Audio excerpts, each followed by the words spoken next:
உங்கள் குட்டி நட்சத்திரத்துக்கு நக்ஷத்ரா ப்ரீ ஸ்கூல் டே கேரில் சேர்க்கும் வாய்ப்பு. முதலில் பெறுவோர் வெறும் $6,000 மட்டும். நக்ஷத்ரா ப்ரீ ஸ்கூலில் சேர்க்கை தொடங்கியது. 100 நாட்கள் இலவச ட்ரையல் உங்கள் குட்டிகளுக்கான சிறந்த ஆரம்பம். நக்ஷத்ரா அகாடமி I முதல் 91 வரை BE, BTech, arts and science அனைத்து பாடங்களுக்கும் சிறந்த டியூஷன் வகுப்புகள். எக்ஸ்பர்ட் கோச்சிங் கிளாஸஸ் LKG முதல் MTech வரை அனைத்து பாடங்களுக்கும் training, placement, career guidance and foreign admission சப்போர்ட்டுடன். நோலண்ட் ஆர்பாக் ஒரு நீச்சல் விபத்தில் உடல் முழுவதும் செயலிழந்த ஒரு 30 வயது இளைஞர். இந்த ஆண்டு எலான் மஸ்கின் நியூரலிங்க் மூளைச்சில்லுவை பெற்ற முதல் மனிதராக அவர் மாறினார். அவரது கதை மனித ஆற்றலின் எல்லையற்ற சாத்தியக்கூறுகளுக்கு ஒரு சான்றாக நிற்கிறது. இந்த சில்லு மூலம் நோலண்ட் இப்போது தனது மனதைக் கொண்டே கணினியை கட்டுப்படுத்துகிறார், வீடியோ கேம்களை விளையாடுகிறார். இது ஒரு அறிவியல் புனைகதை போல தோன்றலாம், ஆனால் இது நிஜம். 2016ஆம் ஆண்டு விபத்துக்குப் பிறகு நோலண்ட் தோள்பட்டைக்கு கீழே செயலிழந்தார். ஜனவரி 2024இல் அவருக்கு நியூரலிங்கின் சோதனை மூளை கணினி இடைமுகம் பொருத்தப்பட்டது. 2 மணி நேரத்திற்கும் குறைவான இந்த அறுவை சிகிச்சை ஒரு ரோபோ அமைப்பு மூலம் மேற்கொள்ளப்பட்டது. அவரது மூளையில் ஒரு நாணயம் அளவிலான சிப் பொருத்தப்பட்டது. இது மோட்டார் கார்டெக்ஸில் உள்ள 1000க்கும் மேற்பட்ட நியூரான்களுடன் இணைக்கப்பட்டது. இந்த பகுதிதான் இயக்கத்தை கட்டுப்படுத்துகிறது. இந்த சாதனம் மூளை செயல்பாடுகளை டிஜிட்டல் கட்டளைகளாக மாற்றுகிறது. நோலண்ட் தனது உடலை அசைக்காமல் கணினி கர்சரை நகர்த்தவும், இணையத்தில் உலாவவும், கேம்களை விளையாடவும் முடிகிறது. முதல் நாளிலேயே பிசே கர்சர் கட்டுப்பாட்டில் 2014 உலக சாதனையை முறியடித்தேன் என்று அவர் கூறினார்.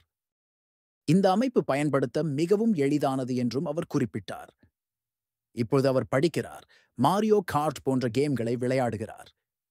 தனது தொலைக்காட்சி, காற்று, சுத்திகரிப்பான் போன்ற வீட்டு உபகரணங்களையும் கட்டுப்படுத்துகிறார். நோலண்ட் ஒரு நாளைக்கு சுமார் 10 மணி நேரம் இந்த சாதனத்தை பயன்படுத்துகிறார். அவர் மீண்டும் சமூக கல்லூரியில் சேர்ந்து நரம்பியல் பட்டம் பெற முயற்சிக்கிறார். இந்த தொழில்நுட்பம் சவால்கள் இல்லாமல் இல்லை. சில மாதங்களுக்குப் பிறகு 85% எலக்ட்ரோட் இழைகள் மூளையின் அசைவுகளால் சற்று பின்வாங்கியது கண்டறியப்பட்டது. ஆனால் நியூரலிங்க் குழு மற்றொரு அறுவை சிகிச்சை செய்யாமல் சிக்னல்களை படிக்க மென்பொருளை மாற்றியமைத்தது. இந்த சவால்கள் இருந்த போதிலும் இந்த சிப் தனது வாழ்க்கையை மாற்றியதாக நோலண்ட் கூறுகிறார். எனக்கு மீண்டும் ஒரு ஆற்றல் இருப்பதாக உணர்கிறேன் என்று அவர் கூறினார். நான் எப்போதும் ஆற்றல் கொண்டவன், ஆனால் இப்போது அதை அர்த்தமுள்ள வழிகளில் நிறைவேற்ற ஒரு வழியை கண்டறிந்துள்ளேன். நோலண்ட் பங்கேற்பாளர் 1 ஆனதிலிருந்து அமெரிக்கா, கனடா, பிரிட்டன் மற்றும் ஐக்கிய அரபு எமிரேட்ஸில் 8 பேர் நியூரலிங்கின் சோதனைகளில் இணைந்துள்ளனர். அனைவரும் பகவாதம் அல்லது ஏலியஸ் போன்ற நோய்களால் பாதிக்கப்பட்டுள்ளனர். நியூரலிங்கின் சாதனம் மற்ற பிசிஐ அமைப்புகளிலிருந்து வேறுபடுகிறது. இது வயர்லெஸ் மற்றும் பேட்டரி மூலம் இயங்குகிறது. ஒவ்வொரு சில மணி நேரமும் ரீசார்ஜ் செய்ய வேண்டும். மூளை கணினி இடைமுகங்கள் 50 ஆண்டுகளுக்கும் மேலாக ஆய்வு செய்யப்பட்டுள்ளன. நியூரலிங்கின் அணுகுமுறை சில போட்டியாளர்களை விட ஊடுருவும் தன்மை கொண்டது. ஆனால் அதன் அதிக எலக்ட்ரோட் எண்ணிக்கை மூளைக்கும் இயந்திரங்களுக்கும் இடையே சிறந்த இணைப்புகளை அனுமதிக்கிறது.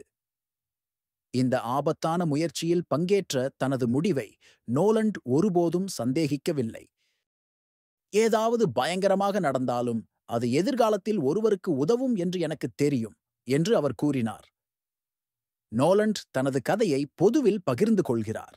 ஒரு பேச்சாளராக ஒரு தொழிலை உருவாக்க முயற்சிக்கிறார். நான் எப்போதும் மிகவும் பிஸியாக இருக்கிறேன். இது முன்பு இருந்த வாழ்க்கையிலிருந்து மிகவும் வேறுபட்டது. இந்த வீடியோவில் உங்களுக்கு பயனுள்ள மற்றும் சுவாரஸ்யமான தகவல்களை பகிர்ந்து கொள்ள இருக்கிறோம். வீடியோவை முழுமையாக பாருங்கள். உங்களுக்கு பிடித்திருந்தால் லைக் செய்யவும், ஷேர் செய்யவும் மற்றும் எங்கள் சேனலை சப்ஸ்கிரைப் செய்ய மறக்காதீர்கள். உங்களின் ஆதரவு எங்களுக்கு மிக முக்கியம்.